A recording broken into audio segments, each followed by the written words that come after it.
show. We're coming to you today on WJOPLP Newburyport at FM 96.3 on Channel 9, and we're also available on Newburyport Community Media's YouTube station at ncmhub.org. I'm your host, Mary Jacobsen, and today I am just delighted and honored, really, to welcome Newbury Police Chief Patricia Fisher here to discuss her participation in an educational program, Antisemitism and Holocaust Education for Law Enforcement Officers, which took place in April at the U.S. Holocaust Memorial Museum in Washington, D.C. It was facilitated by the Anti-Defamation League and funded by the Lappin Foundation and the Cliff and Susan Rucker Charitable Foundation. The program's mission is to prevent history from repeating itself by creating greater understanding of the history and impacts of World War II. So first of all, Chief Fisher, welcome to the morning show, and thank you so much for taking time to be here. Oh, no, my pleasure, and thank you so much for having me. This is such an important topic. I'm glad to speak on it.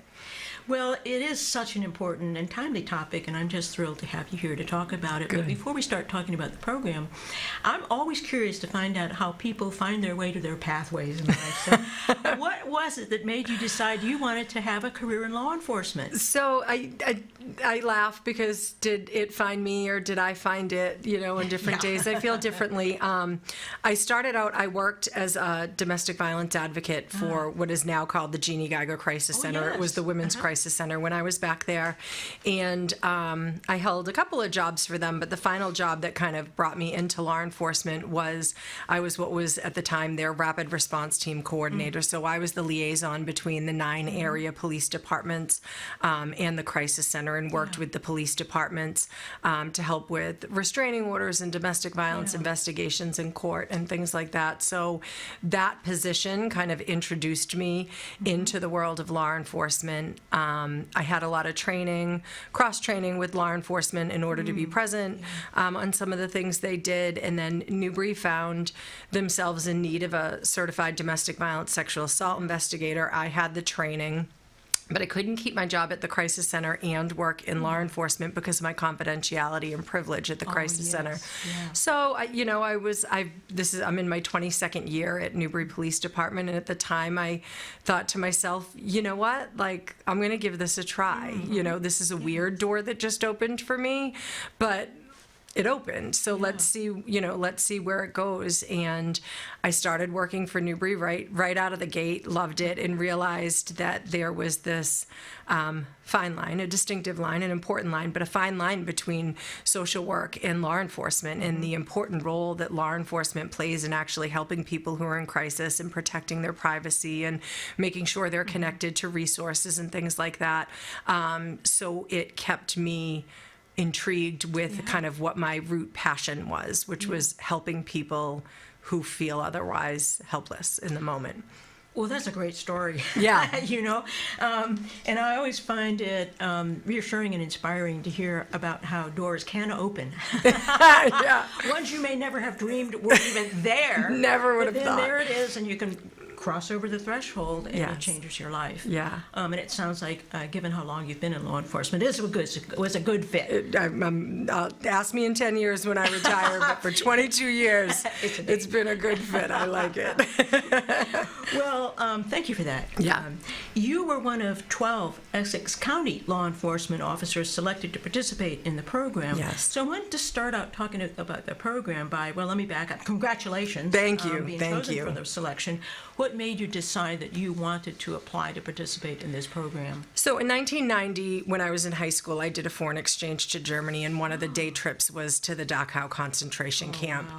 And it was probably, I still get chills, it was probably the first time that I realized at a young age, I think I was going into my junior year of high school, that space had energy, even if you didn't know why. You could feel the weight of that place. And that experience has really stuck with me. So, fast forward to becoming a chief and then meeting with all of the Essex County chiefs who had participated in the previous 2 or 3 scholarships that the foundation had offered. They've all spoken so highly about it and said it's a long day, it's an emotional day, it's a tiring day, but it's a day you have to go to. So I had spoken to my town administrator saying, hey, whenever they open this scholarship up, if ever, do I have the green light to apply for it? And she was like, absolutely. So I had the backing of the Newbury Town Administrator and the Newbury Select Board to jump on that opportunity.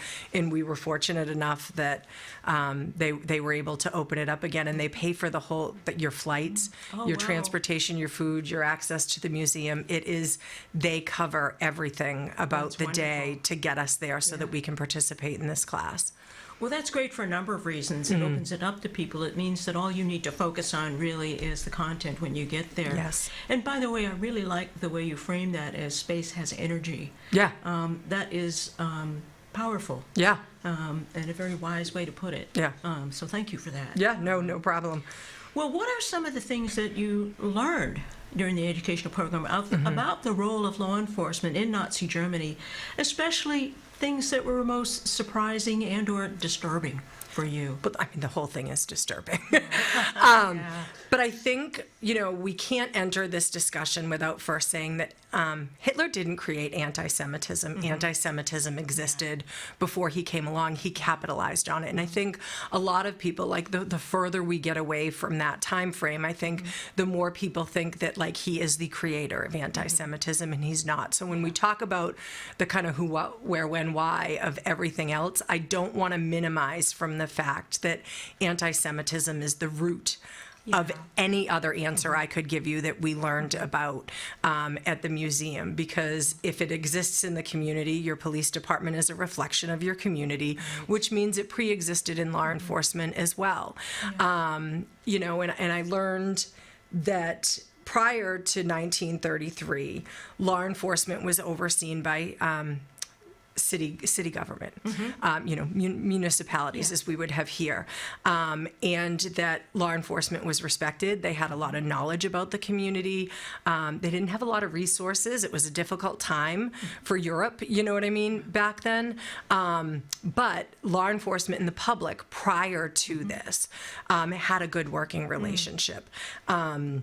The SS soldiers were essentially criminals at the time in Germany, and when Hitler came into power, he utilized the lack of resources, basically, that the law enforcement had, whether it be staffing or tangible resources, and kind of said, hey, let's partner you with these SS soldiers. It'll help eliminate that crime that they're causing, but it'll give you the manpower, it'll give you resources you need. And that was really the open door to what they really stressed about the importance of when law enforcement was seen in the public, the trusted public, with SS soldiers, that respect and that trust, it then started to extend to the SS soldiers.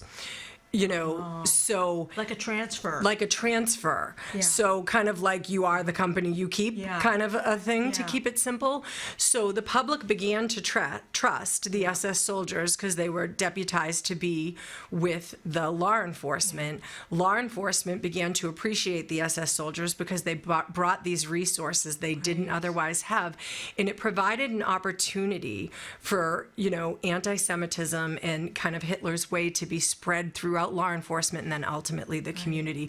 So without that original open door of that partnership, who knows, what would have happened. But between, I think it was 1933 and 1936, they really, it was a slow kind of seductive process on how to get the public to start trusting the soldiers, get law enforcement to start trusting the SS soldiers that they were with, and for Hitler to start getting people in power positions within law enforcement. He realized we can't meet our mission, right, if we don't have law enforcement on our side. And it was a way to kind of capitalize on that.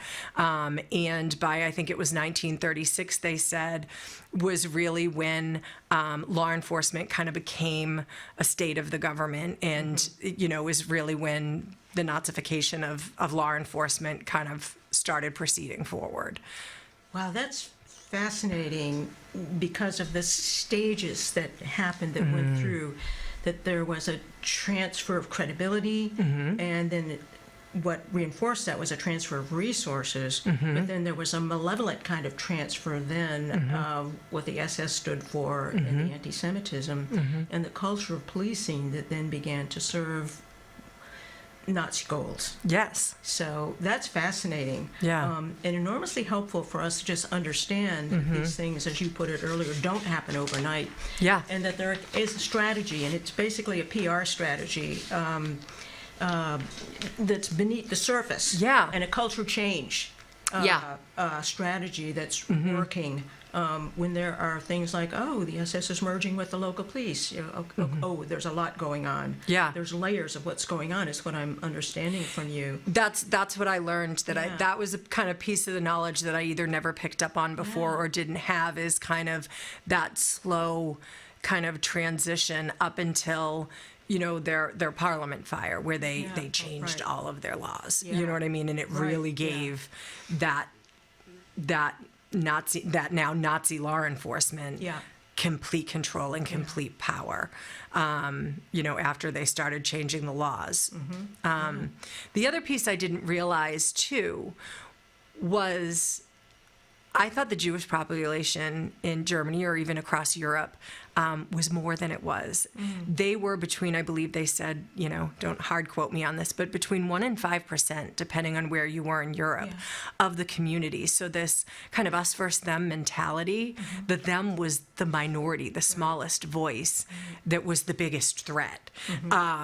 And I think that was, through an adult lens now looking at it, was an interesting piece that stuck with me as well. Yeah, absolutely. Yeah. Yeah. Well, what kinds of pressures then, as these kind of cultural changes and transitions were happening, what kind of pressures were put on law enforcement to keep them in compliance with the Nazi views of the role of the police? Yeah. How did they keep it going, in other words? Yeah, how didn't good people make good decisions when they saw a change? Yeah. This was the most disappointing part of the day for me, I would say. So according to the statistics we were given, is that roughly 40% of law enforcement, once the concentration camps and once the killings started, once the genocide began, that about 40% of law enforcement actively participated in killings, that about 40% said, I don't want to have anything to do with the killing, but I will share intel with you. I will round up the people you're looking for. I'll bring them to where you want them. But I don't want to pull any triggers, basically. And that 20% of law enforcement said, I don't want anything to do with any of that.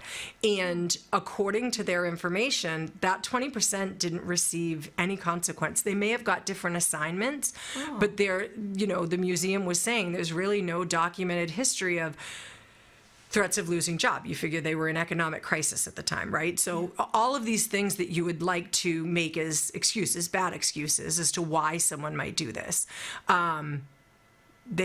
there doesn't seem to be a lot of documentation to support. They didn't lose their jobs. Their families weren't threatened. They weren't threatened.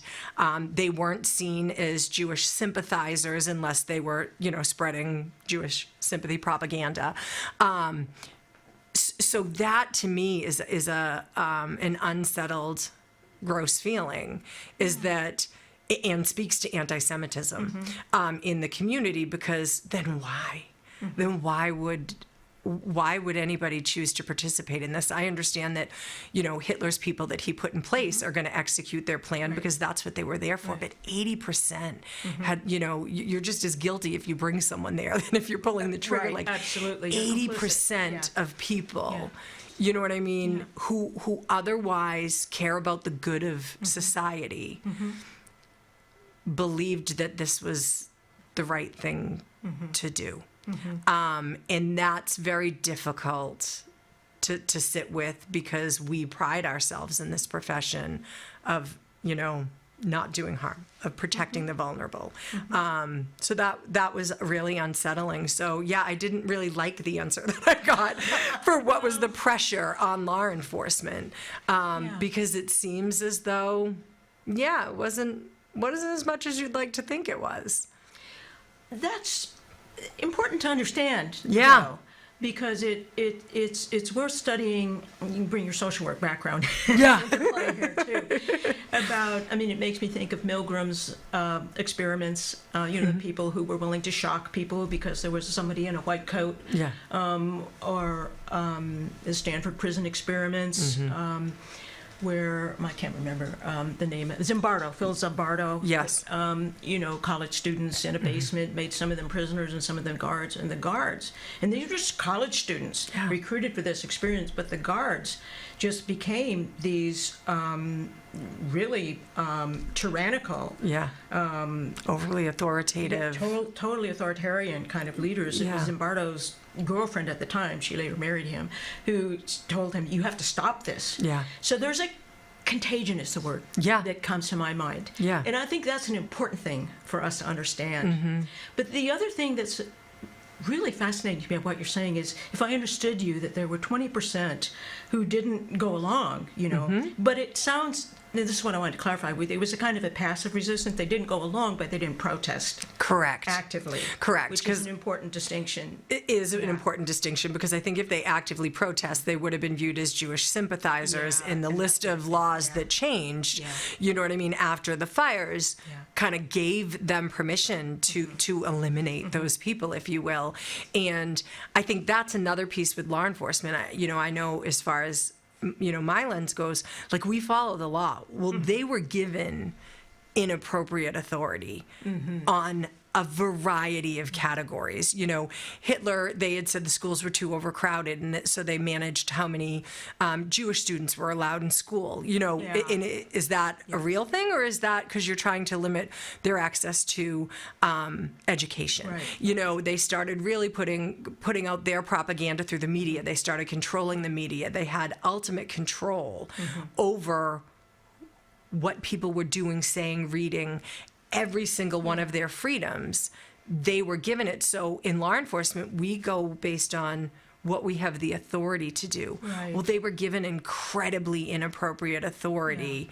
And I think that's, I think of modern day policing, right? That would be a very overwhelming, bizarre thing for me to experience, as if we had inappropriate authority. Yeah.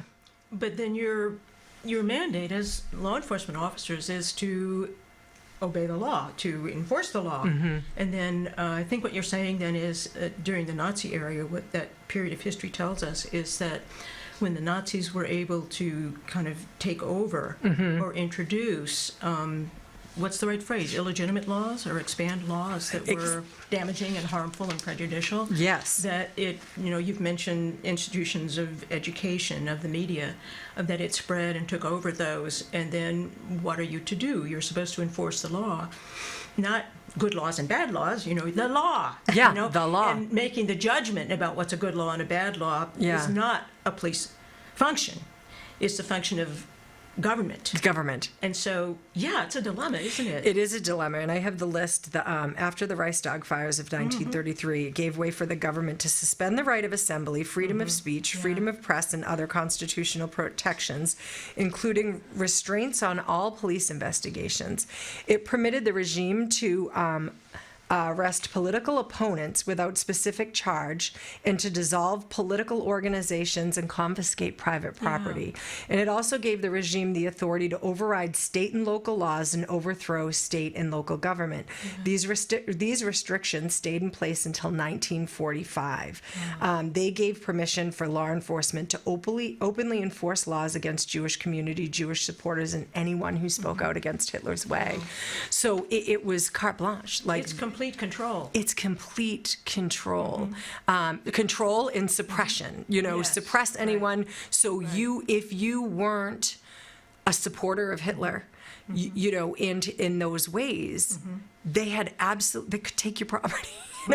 They could. The consequences were massive if you did start to protest against what was going on, which is scary. Which is So it's fear as a weaponized fear. Yes, I guess would be one way to put it. Yeah, and that's contagious too. Yeah. So.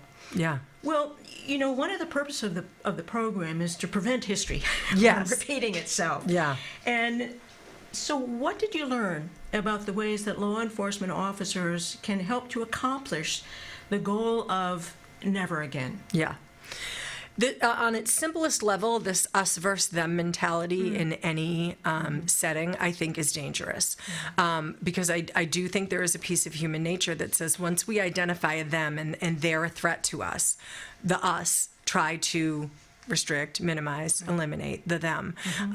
So this extreme opposition, especially in government, is a very difficult place to go. And the other thing that it really enforced for me is the importance of our constitutional freedoms. As law enforcement, we deal frequently with protests, whether it's at public meetings, protests out in the community, people who are arresting, even when they're protesting against what we are, who we are, what we believe in, that freedom of speech, even when it's against us, is critical to the function of government, right? The ability to communicate your lens, your point of view, the ability to research other points of view other than yours and have access to all of that information is absolutely critical. Even when it's in your face and it flies in the face of everything you want, because once you start limiting somebody else's access to freedoms, well, somebody can limit mine, That's and right. it institutes, it really institutes fear It's about a classic that. slippery slope. It is a very, very slippery slope. And I think the other thing that was incredibly important for me was I'm a human. I have my own political beliefs. I have my own spiritual beliefs. When I put this uniform on and when I am out in the face of public, I am a neutral human. And it's inappropriate for us to express our political opinion, our religious opinions, our opinions on anything, because my mission is that anyone, no matter who they are, what they believe in, feels comfortable to come up with someone, no matter where they are in this uniform, and ask for help and know that I'm going to put aside or not involve any of my biases, right? And that I am going to provide you with the assistance that you need. And I think when we are allowed to kind of incorporate our personal beliefs into our professional role, I think that's a very dangerous place as well. So that was a big message for me. And in Massachusetts, we feel very lucky because our training is standardized throughout the Commonwealth. So we do get a lot of training in bias, discrimination, prejudice, things like that. The other thing that, is still a relatively new chief, I'm in my third year, that I found incredibly helpful is the Massachusetts Chiefs of Police Association. They put out these advisories to all chiefs in Massachusetts to remind us, hey, we're coming into election season. This is what you can and can't do at public polls. This is what you can and can't do with protesters. So they send this lawful message to all chiefs across Massachusetts to remind us, so that even though we're separately governed, right, that we're all on the same page with how we're educating our employees on how to act and what to do. And I find that those kind of advisories and having that resource where I can call them and say, I can call their general counsel and say, hey, I got a situation going on and I've never dealt with this in Newbury. What do I do? I think that kind of removes I just got to do the best I can with the resources I have, and it gives me the education on how to follow the law we have. We have somebody advocating for us across the state for that standardization of response, despite what community you're in, and this made me value kind of that sharing of information that we have access to in Massachusetts. Well, that's a hugely important resource to draw upon then. Yeah. And to know they've got your back. Yeah. When something comes up. And it's really interesting. You're fascinated to learn about the training that you describe and the role, as you put it, of being a neutral person. But that neutrality, and it's also The other way of putting that is that you're there to show the same amount of respect for everyone, regardless of their opinions. Correct. And that's just a different way to put it, but it focuses on the positive results of that. Yes. And the word that kept going through my mind as you were talking was trust. Yes. That's what enables an entire community to trust their law enforcement officers. Yeah. And without that trust, the community won't be as safe and you won't be able to do your job. Correct. And so it's like the antidote to what the Nazis tried to do. Yeah, exactly. So, well, you know, following up on that, I know that it's early because this program was just in April, just last month. But to the extent you've had time to think about what do you want to do with what you've learned with the officers in your own department? And to the extent you've had time to share what you've learned with them, I'm curious about both what have you been inspired to try and do with the officers that report to you, and what have your officers talked to you about as you've tried to share some things with them. Yeah. So I have been communicating with them, you know, all along from the time that I applied to the time that I found out that I received the scholarship. We got videos and reading material that were required. You know, before we went to the museum, I shared that department-wide and asked them to kind of go along on this journey with me. Yeah. And then when I got back, I did share with them, with everyone in the building, kind of the key kind of takeaways that I learned and why. And the other thing that I will definitely will stay with me is the importance of recognizing and investigating hate speech, hate symbols, discrimination, things like that. You know, looking out for people with their blind biases, right? We all have them. So just being more mindful as a supervisory staff about what decisions are people making and why, and when our officers, we have discretion in some situations.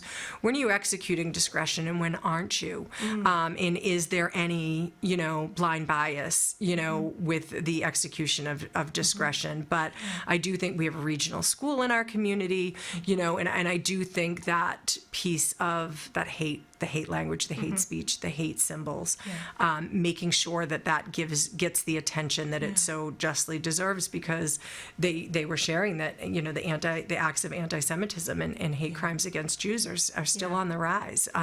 So this so hasn't sad. changed. It's so sad. Yeah. Well, thank you for that. Yeah. It's just fascinating, and you're a good spokesperson. Thanks. But I wanted to ask you, kind of on a more personal level, I know that your program included a tour of the Holocaust Memorial Museum, which is where the program also took place. I've never been there myself, but I've known people who have been there who've talked about it as deeply impactful and have talked about the specific displays and exhibits that just had indelible emotional effects on them, especially the heartbreaking shoes display that everybody I know who's been there has talked about, the shoes display and other tangible artifacts left behind in the concentration camps, those objects, I assume, being objects that also sustain energy to build upon your space, as an energy metaphor earlier. So how were you impacted by the tour of the museum, and were there particular exhibits that especially moved, saddened, or otherwise stay with you? Yeah, for sure. For anyone who doesn't know, it's 3 floors of artifacts, and it's a lot of reading. It's a long reading day. So you read about where the artifact came from and what the history behind the artifact is. There's also audio and video pieces where they're doing interviews with people who are there. So it's from, you know, when you take a break from the reading and you're listening, it's from people who were actually there, and whether it was people who were liberated or people who participated in any part of this. So it varies. It gives you a nice break throughout the day, but it is a long and it is an emotional day. I'm a mom. So anything to do, any of the pictures, any of the images with children there, you know, and kind of this idea of, God, what were these people thinking, you know, when they realize what's about ready to happen, why they're actually going into this room, and you've got your babies with you. That was horrible for me. And the shoes, oh my God, the shoes are awful. And what we learned is, so when you would get executed, they would strip you down and they would steal. They would take anything that was of value, including after you were deceased, you know, any value in your fillings, anything like that. And they would keep the things of value, and they would dispose of the things that were not of value. The shoes are only shoes that they did not keep.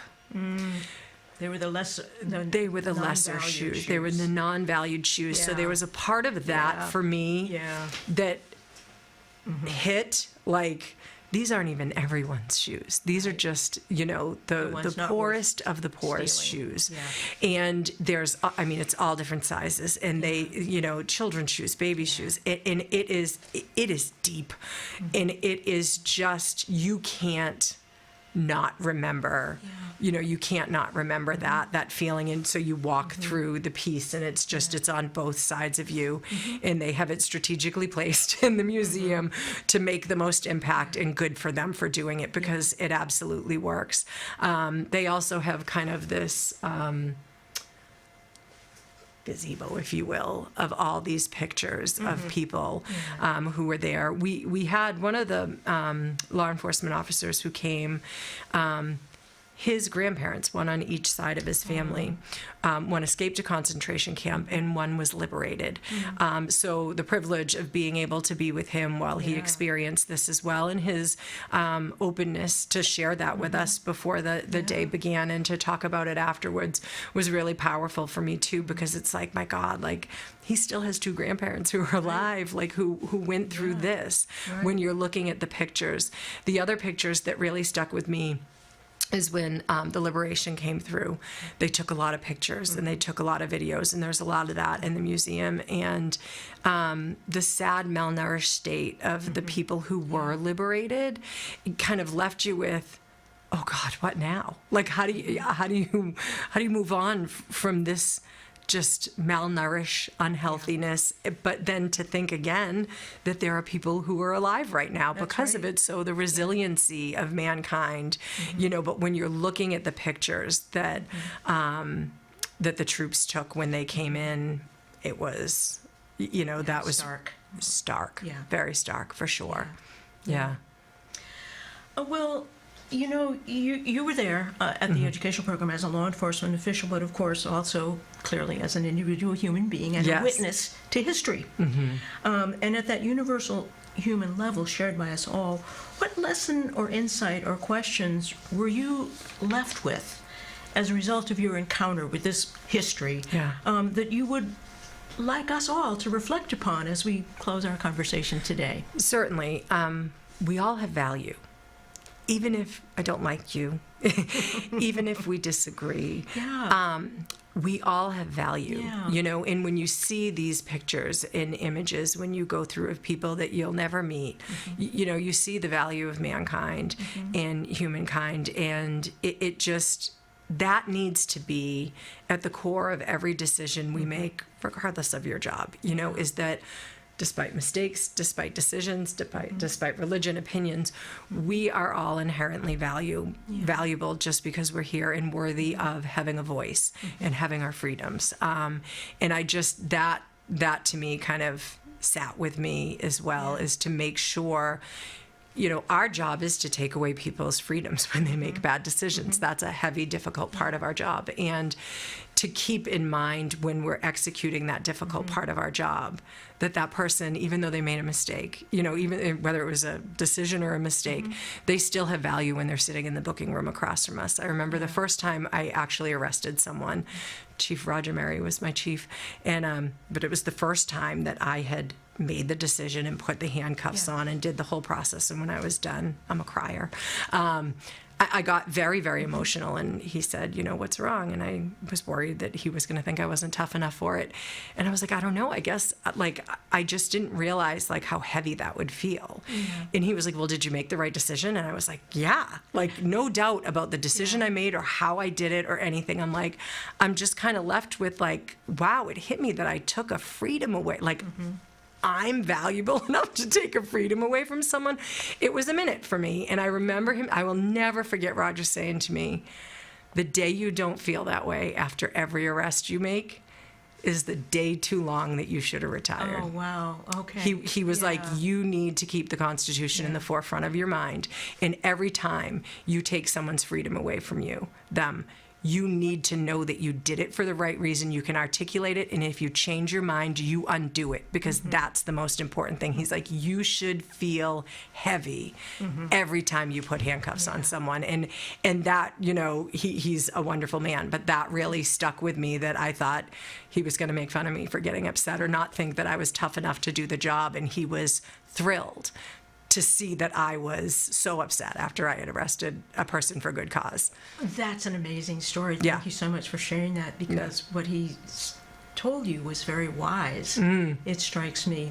And it also validated your humanity as a law enforcement officer, and your work and your responsibility and your professionalism as a law enforcement officer who had a job to do, and you did it, but it didn't erase your emotions and your humanity and your awareness of what you were doing. So anyway, so you have a legacy of wise people. Oh, for sure. I'm grateful for the people who I've worked with. And you clearly are carrying it forward with your willingness to participate in a program like the one we've been talking about, which is not easy.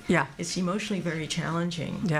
Well, I've learned a lot from you, and I'm very grateful to you for it. I have one final question for you, and that's, is there anything I didn't ask you about today that you would like to be sure to add?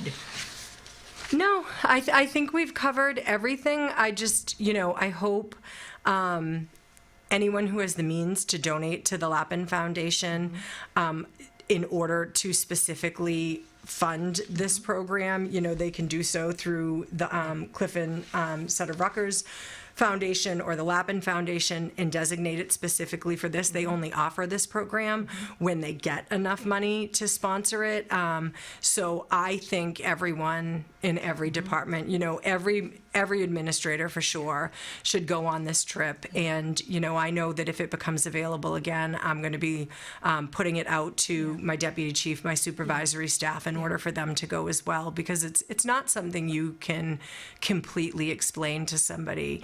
And it's really well done. I really respected the staff who was there. Anytime we tried to bring up kind of modern politics, no matter what side people were on, they were amazing, where they said, we're here for a historical look back. We're not here to talk about today. And after the program was over, when I'm flying back home for 7:30 at night, it really made me respect the message that they were trying to send, because if we had talked about anything other than the Holocaust, the genocide, and anti-Semitism, we would have missed the message of history.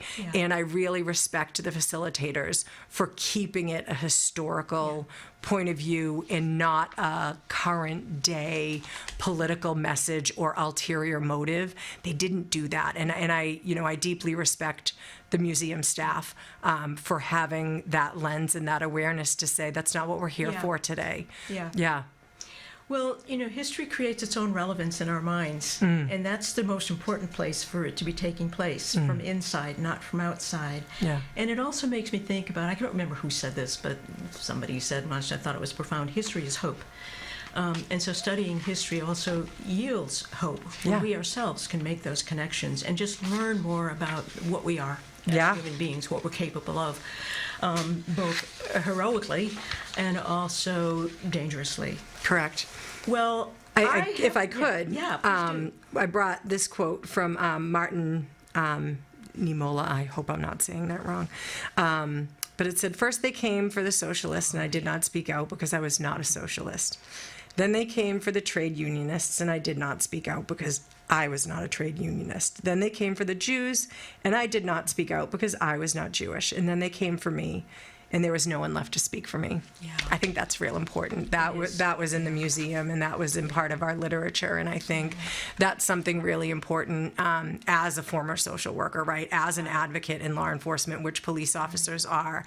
I think, part of our job in law enforcement is really to keep in mind who are our vulnerable population and how easy it is for us to make the vulnerable populations the them in a society. And I think that quote kind of speaks to the importance of making sure we have a compassionate lens for everybody. Absolutely. Yeah.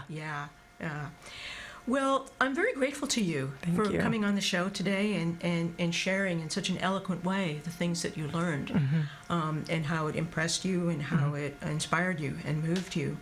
And I'm also really grateful when that door opened for you to enter law enforcement that you did. Yeah, thank you. Because you clearly bring a lot of wisdom, a lot of humanity, a lot of compassion, and a lot of professionalism. Thank you. To what you do. So thank you for all those things. I'm very grateful. Thank you. So that's it for today, everybody. All right. Please join us again next Thursday at 9 for the morning show. Until then, everybody, please be well. Be well. Be Thank well. you, Chief Fisher. Thank you for having me.